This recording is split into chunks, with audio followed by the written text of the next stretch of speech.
Alright, it's time for us to drive again. Wow, it's carved by water, I think. Look. Oh, there's a pool out right here. So we can get better videos and pictures. Tumawid kami dito. Tingnan nyo. Look at that. Oh, grabe oh.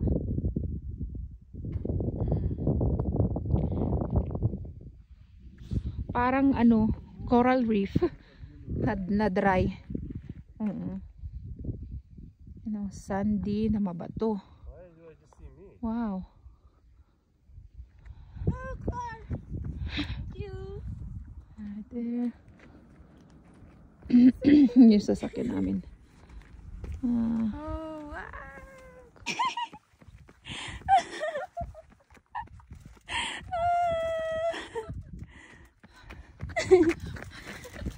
All my energy there. That's about it. Dito naman kami nag-stop sa my Crystal Forest. It is still part of the Petrified Forest Park. Here's the crew. Alaskan crew and Iowans. Iowanatics. I mean, it's up to you guys how much time we got. Okay. There's the view right there. Okay, we'll go up here.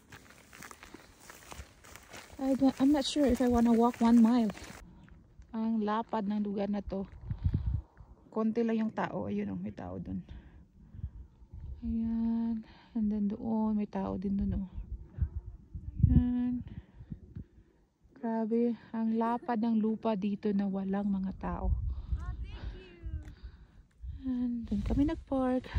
So that's it. Nagsawa na. Pareho lang pala mga petrified woods dito. Tsaka mga bato-bato. Right now? Right. No crystals. No crystals. We're looking for crystals. Dito naman kami sa Agate Bridge. Where's the, oh, that's the 110-foot log right there. Agate Bridge. Agate. I don't know how to pronounce that. A-G-A-T-E. A type of stone, I think. Okay. Ooh. So that's the log right there. It's a 110-foot log. Stop there and take some pictures. Another stop here in the forest. Crazy. You're not coming Ganda ng out? kulay ng ano, ng mga bundok-bundok. Stop and look.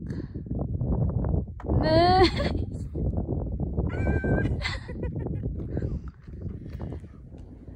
So here's another stop, village on the Rio Puerco.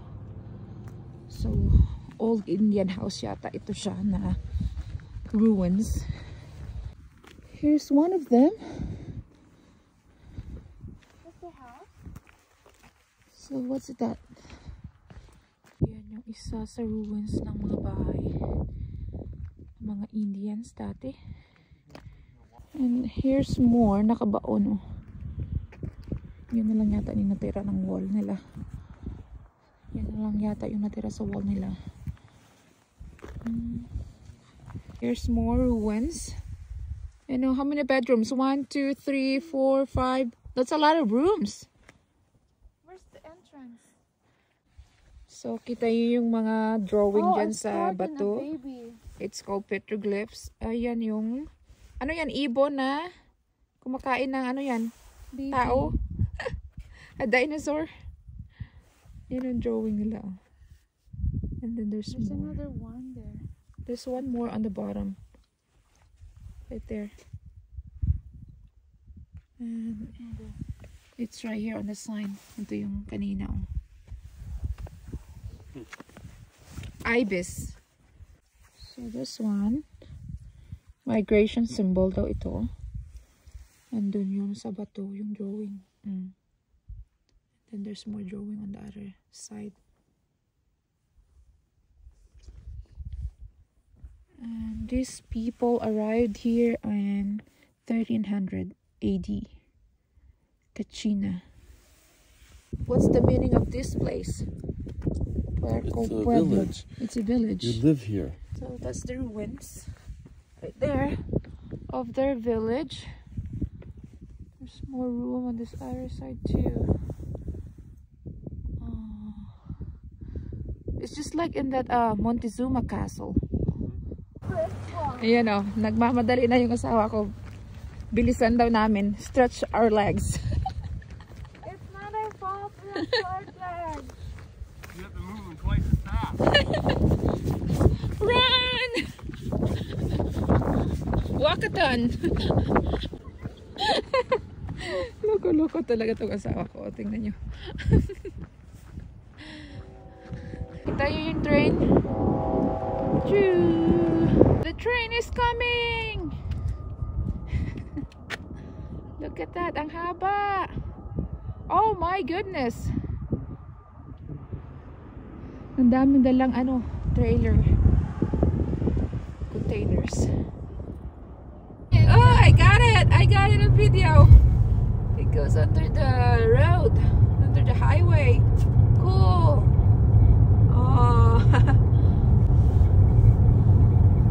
That's a lot of trailer vans. Yeah, I didn't realize they stacked them too high. Oh yeah, right there. Yeah. Cool. Bye. Later, alligator. Akala ko tapos na yung stopover namin sa mga lugar-lugar. Meron ba palang isa dito? Tingnan niyo kung gaano kapula yung yung mga tawag dito, mga bundok-bundok. Pula yung kulay. Yung mga bato-bato. Ayan oh. There's another stop. I don't know how many stops that we're gonna make. Nandito pa rin kami sa part ng Petrified Forest Park. And look at the view here. Oh my goodness, look at over there. Pulang-pula yung mga tawag dyan? Mga bato? Mga bundok? Wow. Oh my, it's so red. It's so red over there. Parang daw maliit na Grand Canyon. Yeah.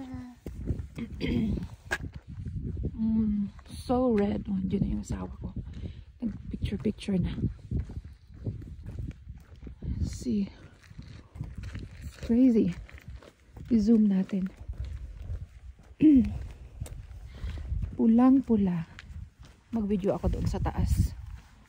Ito yung view dito sa taas. Grabe oh.